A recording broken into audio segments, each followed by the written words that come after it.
Je crois au bicamérisme qui garantit une démocratie mieux équilibrée. Il n'est pas de république forte sans institutions puissantes. Nées de temps troublés, nos institutions sont résistantes aux crises et aux turbulences. Vous aurez sans doute reconnu, Monsieur le Premier ministre, le discours d'Emmanuel Macron, président de la République, au Congrès lors des mois de juillet 2017 et 2018. Et il avait raison. Nous connaissons une crise sociale, une crise culturelle, une crise territoriale, mais nous ne connaissons pas de crise des institutions. Pour autant, dans sa lettre aux Français, le président de la République met en discussion la transformation du Sénat. Quelles sont vos intentions à l'égard du Sénat? Pour vous répondre, la parole à Monsieur le Premier ministre.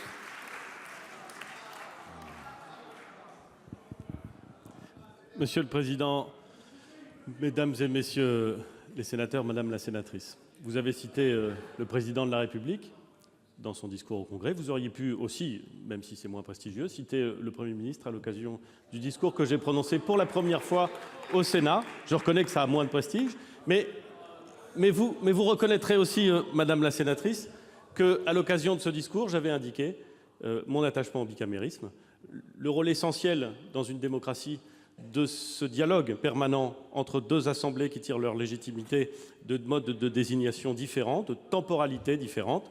C'est un élément constitutif de notre équilibre démocratique.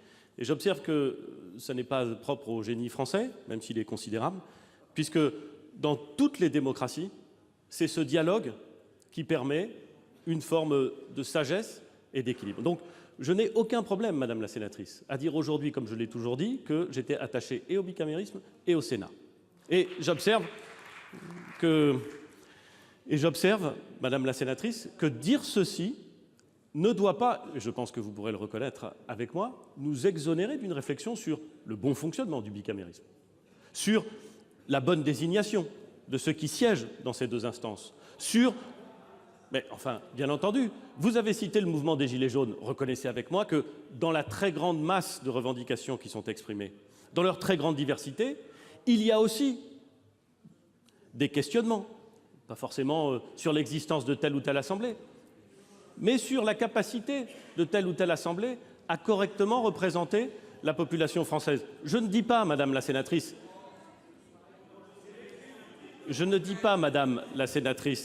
que c'est les seules revendications, mais nous pouvons, je crois, reconnaître que ces questions sont posables dans une démocratie comme la nôtre.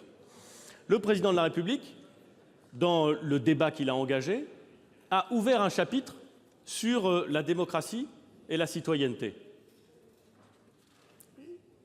Posons les questions dans la démocratie et la citoyenneté, sur la participation de nos concitoyens à la prise de décision, que ce soit d'ailleurs au niveau local ou au niveau national, sur la représentation de nos concitoyens, sur le fonctionnement de nos institutions, sur ce besoin de participation de nos concitoyens. Il a souhaité faire en sorte que le débat soit ouvert. Le président du Sénat a choisi, à l'occasion d'une conférence de presse qui se tenait, je crois, ce matin, Monsieur le Président, d'indiquer, et ça lui appartenait, l'attachement rappelé par le président de la République au bicamérisme. Il n'y a pas de sujet là-dessus.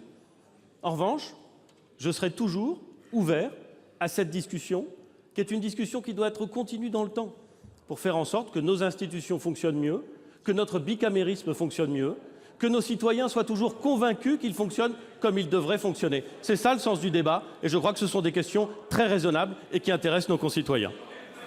Madame Jourdain.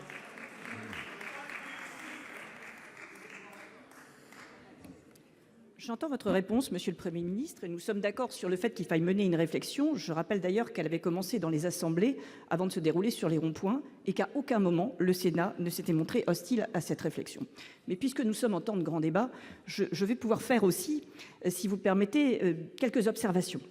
D'abord pour rappeler qu'avant tout, le Président de la République, au terme de notre Constitution, il est garant des institutions. Et sans doute devra-t-il résister à la tentation de jeter ces institutions en pâture au mécontentement de la population pour précisément faire changer d'objet à ce mécontentement. Je rajouterai aussi que le président de la République semble finalement beaucoup s'inspirer du Sénat. Désormais, c'est en dernier. J'en prendrai quelques exemples. Lorsqu'il évoque le travail sur le statut de l'élu, lors de sa réunion devant les maires de l'Eure, il parle du rapport de nos collègues Bockel-Darnaud. Lorsqu'il évoque l'évolution de la loi NOTRe, le président de la République parle de la proposition de loi Bas-Retailleau-Darnaud. Lorsqu'il évoque l'adaptation locale de la limitation de vitesse à 80 km/h, il parle du rapport de nos collègues Raison, Vullien, Fichet. Lorsqu'il évoque les objectifs annuels en matière d'immigration dans sa lettre aux Français, le président de la République parle de l'amendement récent de notre collègue Roger Karoutchi. Lorsqu'il veut prendre des mesures contre les casseurs, il va falloir conclure. Le président de la République reprend la proposition de loi du président Retailleau. Avant de songer à transformer le Sénat, peut-être l'exécutif pourrait-il songer à transformer son regard sur le Sénat. Nous ne sommes pas qu'un contre-pouvoir encombrant, nous sommes aussi et avant tout la voix des territoires de France. Merci.